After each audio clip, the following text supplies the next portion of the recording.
Hi, and welcome to another episode of Hot Takes with me, the Silver Fox. It seems it is not just us who are supportive of J.K. Rowling and her sort of threat to Humza Yousaf to come and arrest me if you think you're hard enough kind of thing that she's taunted him with. Because now it appears that the Prime Minister, Rishi Sunak, is also backing J.K. Rowling in the row over Scotland's new hate crime laws. And she's come out, she's appeared, she's challenging, basically. She's challenging Humza Yousaf to arrest her. But, of course, he won't. He does not have the cojones to do it. However, Sunak has said that people should not be criminalised for stating simple facts on biology.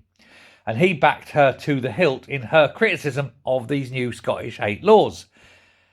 She, of course, is a fierce critic of the Scottish Government's stance on transgender rights generally, and now, of course, over this particular law, which goes against the grain and means that people cannot stand there and speak the truth. But since when has truth been hateful? Truth must be objective. Now, you may hate the truth, but that's your problem. It's not the person who states the truth that is at fault here. It is the truth is upsetting to you. You have the problem. Now, this Hate Crime Public Order Scotland Act came into effect yesterday, as you're listening to this. This consolidates all the existing hate crime, but within it as well, and another reason why J.K. Rowling is very upset, and indeed are all rational, normal people, is that there is no differentiation upon sex. Now, this was, of course, a deliberate choice. This wasn't overlooked. They're saying, oh, look, we've got this covered because we're going to bring in a misogyny act, which is all very fine and pleasant, but it means that women are protected, but men aren't. So whilst you have the protection of hate with all these groups within the hate crime, and then there is a misogyny act, then where is the protection for men? It's divisive, and I think, in that case, hateful. Therefore, the Misogyny Act itself could be said to be a hate crime, as it is divisive on the grounds of sex.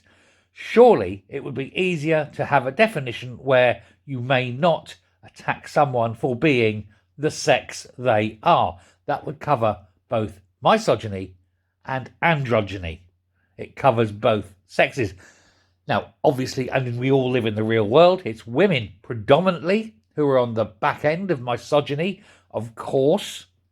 But that doesn't mean that it doesn't happen to men. So again, this law has been brought out, it's been ill thought out, ill conceived, and then rushed through. But we know that the real reason they don't want hate on sexes is if you have this thing where sex is a protected characteristic, then you could safely say we don't have biological men in areas reserved for biological women. Oh no, siree, Bob. That, of course, goes against the message. And the message is that we've all got to slowly accept that men can be women and that it's quite acceptable to be called a woman even if you are in full possession of Big Bob and the kids. We know it's not right. However, this is how it is. This is what they've chosen to do. This will be the hill they die on, and it will also be the law that breaks them. And we will stand firm, stand together, and reject it and fight it. And we will win, for we are many and they are few. Now, Sunak came out today and he promised that the Tories, he said, will always protect free speech. Now, to be honest, they are the only party that have come out and made that promise. The Lib Dems have been a bit mealy-mouthed about it. Labour don't know what they're doing. They're shitting themselves because the sensible part of the party say, well, yes, we can't be having this. And then on the other hand, you got the loony left within Labour who's saying, oh, this is a wonderful thing. But then this is the same party that hates the Union flag and is quite happy to fly the swastika. But we all know that they've always had a problem with Jews in the Labour Party. So that shouldn't really come as a surprise.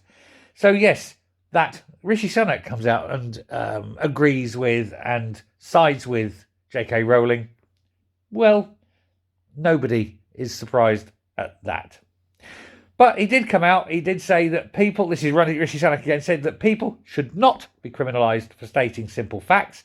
He says, we believe in free speech in this country, and he said the Conservatives will always protect it or do their best to protect it where possible. In a social media post criticising these new laws, Rowling insisted, of course, that the legislation is wide open to abuse by activists who wish to silence those of us speaking out about the dangers of eliminating women and girls' single-sex spaces. Well, I say that that same thing that she's scared of by activists means that we must all, to a man and woman, become activists for the other side. We push back, and we use this same rule, this same law, to push what we believe and make what we believe right and make it the way that we want it to be. And that is to say, no.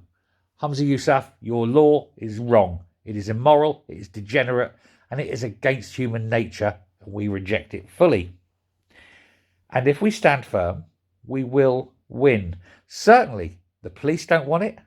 Senior police have come out and said it's open to abuse at all places, but also will tie up officers needlessly on trivia rather than going out into the communities, sorting out real crime, directing priorities. No, that's all gone because the law states that they must, by law, investigate, report and respond to each and every claim of hate or of offence.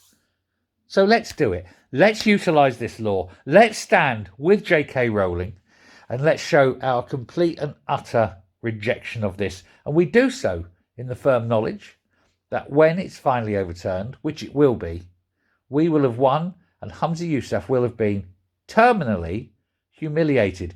Humiliated to a point where he cannot recover from it. He will be completely and utterly broken, and it will not be something you can come back from.